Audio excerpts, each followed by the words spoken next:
கொடுக்கப்பட்டது என்னன்னா 717 கடைகள் மூடப்பட்டுள்ளது. நம்மளுடைய இலக்கு போதையில்லா தமிழகம். இதில் வந்து பார்த்தீங்கன்னா இளைஞர்கள் மேம்பாடு, இளைஞர்களுடைய முன்னேற்றம், பெண்கள் மகளிர் மேம்பாடு மற்றும் விவசாயிகளின் வளர்ச்சி. ஸோ மொத்தம் 436 திட்டங்கள் வந்து ஒவ்வொரு துறைக்கும் கொடுக்கப்பட்டுள்ளது. ஸோ கண்டிப்பாக எல்லா துறைக்கும் இலக்கு நிர்ணயிக்கப்பட்டுள்ளது.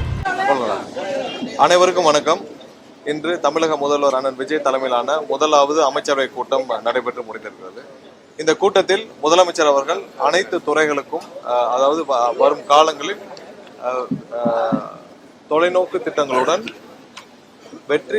வெற்றி தமிழகத்தின் தொலைநோக்கு திட்டங்களாக ஒவ்வொரு துறைக்கும் சுமார் ஒரு 436 திட்டங்களை முதல்வர் வந்து கொடுத்திருக்கிறார். ஒவ்வொரு துறைக்கும் என்னென்ன இலக்கு, அதாவது எதை நோக்கி அவங்க பயணிக்கணும் அப்படின்னு ஒரு இலக்கை வந்து நிர்ணயிச்சிருக்காங்க. ஸோ மொத்தம் 436 திட்டங்கள் வந்து ஒவ்வொரு துறைக்கும் கொடுக்கப்பட்டுள்ளது. அதாவது ஒவ்வொரு துறைக்கும் என்னென்ன எதை நோக்கி அவங்க வந்து எந்த தொலைநோக்கு திட்டத்தை நோக்கி அவங்க பயணிக்கணும்னு சொல்லிட்டு ஸோ இதை அந்தந்த துறையினுடைய அமைச்சர்கள் அவங்களுடைய அதிகாரிகளுடன் அனைத்து அதிகாரிகளுடன் கலந்து ஆலோசித்து ஸோ இதற்கான டீட்டெயில்டு ஒரு திட்ட பிளானை வந்து அவங்க வகுத்துட்டு அதை எவ்வளோ நாளில் செயல்படுத்த முடியும், விரைவாக செயல்படுத்த முடிக்க என்ன பண்ணணும்னு சொல்லிட்டு ஒவ்வொரு, அதாவது முதல்வர் கொடுத்துள்ள ஒவ்வொரு திட்டங்களையும் தொலைநோக்கு திட்டத்தையும் விஷனையும் அவங்க வந்து எடுத்து செயல்படுத்துவதற்கான அனைத்து பிளானையும் அவங்க போட்டு முதலமைச்சருடைய ஒப்புதலின் பேரில் விரைவில் அதை நோக்கி பயணிக்கும் பணிகள் மேற்கொள்ளப்பட்டது.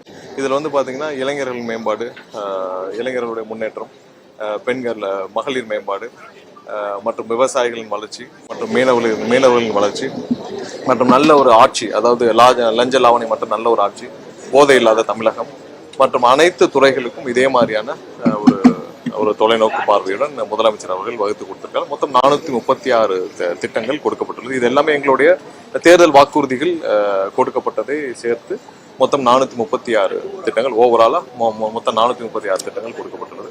கண்டிப்பாக அனைத்து அமைச்சர்களுக்கும் வந்து இதை டீட்டெயிலாக அசஸ் பண்ணி எப்படி செயல்படுத்த வேண்டும் என்று அதை விரைவாக முழு அளவிலான திட்ட வடிவங்களுக்கு கொண்டு வந்து அதற்கப்புறம் முதல்வருடைய ஒப்புதலின் பேரில் செயல்படுத்தும் வேலைகளை அவர்கள் துவங்குவார்கள்.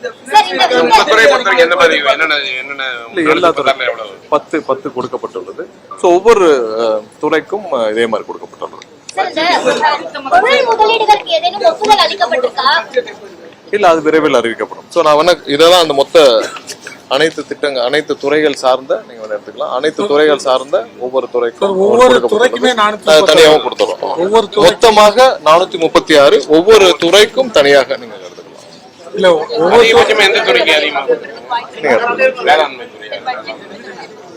சரி, ஒவ்வொரு துறைக்கும் தனியாக கொடுக்கப்பட்டு அதுல மொத்தம் 436 திட்டங்கள், மொத்தம் 436.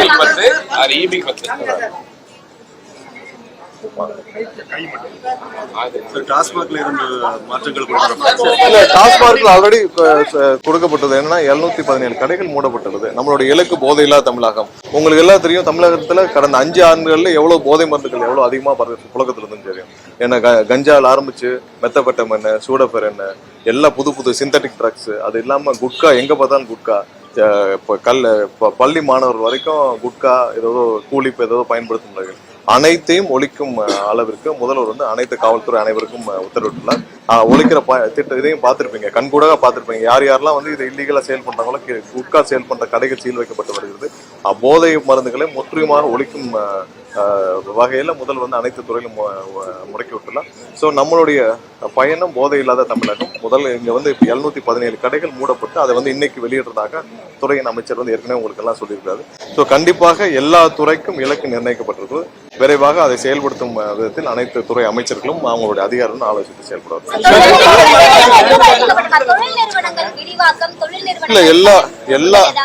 எல்லா துறைக்கும் இலக்கு நிர்ணயிக்கப்பட்டிருக்கு. ஏன்னா தொழில் நிறுவனங்கள் எவ்வாறு அதிகப்படியான வேலை வாய்ப்புகளை கொண்டு வர முடியும், ஒவ்வொருத்தருக்கும் எப்படி செயல்பட முடியும், விவசாயிகள் நலன் கருதி என்னென்ன செயல்படுத்த வேண்டும், மகளிருடைய மேம்பாடு, அப்புறம் இளைஞர்களுடைய மேம்பாடு, அதிகப்படியான வேலை வாய்ப்புகளை உருவாக்க வேண்டும். ஸோ ஒவ்வொரு துறைக்கும் அது மாதிரியான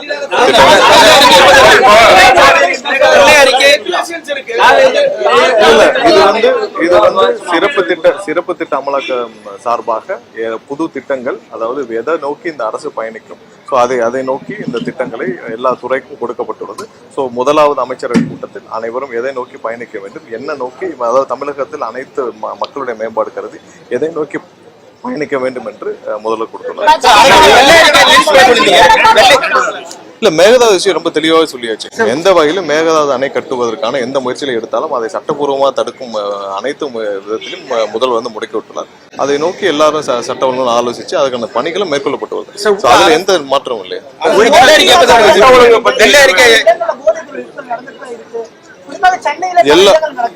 எல்லா இடத்துலயும் இப்ப இந்த குட்கா சேல்ஸ் சொல்றீங்க, எல்லா கடைகளிலும் வந்து தினமும் ரைடு நடந்துட்டே இருக்கு. எந்த விதத்திலும் இந்த அரசு எந்த விதத்திலும் போதை மருந்துகளை முற்றுமா ஒழிக்கும் பணிகளை முதல்வர் வந்து முதல் நாள் வந்து முடக்கி விட்டுள்ளார். அதை நோக்கி ஒவ்வொரு நாளும் ரைடு நடந்துட்டே இருக்கு. எனக்கு தெரிஞ்சு நான் கேள்விப்பட்டிருக்கேன், மதுரையிலே வந்து 24 கடைகளுக்கு மேல சீல் வைக்கப்பட்டிருக்கு ஒரு வாரத்துக்குள்ள. எங்களை குட்கா விற்கப்பட்டது. சிந்தட்டிக் ட்ரக்ஸ் எல்லாம் முழுமையாக ஒழிக்கும் பணிகள் நடைபெற்று வருது. கஞ்சா எல்லாரும் குண்டாஸ் போடப்பட்டு வருது. முழுமையாக ஒழிக்கும் பணிகள் முதல்வர் வந்து முடக்கி விட்டுள்ளார்.